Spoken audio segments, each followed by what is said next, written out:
Do you mind if we learn English? Making polite requests easy. Hello, language learners.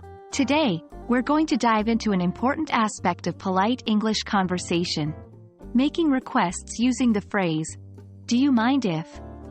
This video is specifically designed to help you master this phrase through fill-in-the-blank exercises. Get ready to practice and improve your English proficiency.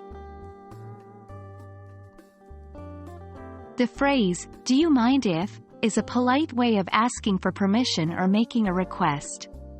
You'd use it when you want to show respect to the person you're speaking to, or when you're in a formal setting.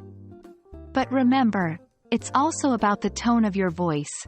Speak gently and kindly, and you're sure to get your point across.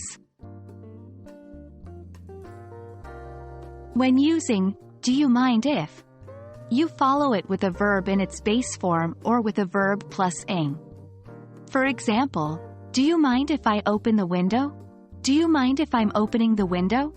Both are correct, but the first one is more commonly used. Now let's put this into practice with some fill-in-the-blank exercises. I'll give you a sentence with a missing word that you have to fill in. 1. Do you mind if I blank the room? Intended verb, leave. 2. Do you mind if I blank your pen? Intended verb, borrow.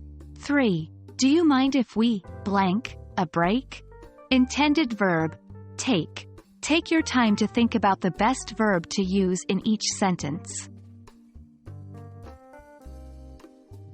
Let's go through the answers. 1. Do you mind if I leave the room? 2. Do you mind if I borrow your pen? 3. Do you mind if we take a break? In each sentence, we use the base form of the verb after, "Do you mind if?" This is how we form polite requests in English. And that's a wrap. I hope you found this video helpful. Keep practicing these sentences, and soon, making polite requests in English will be second nature to you. Don't forget, practice makes perfect. See you in the next lesson.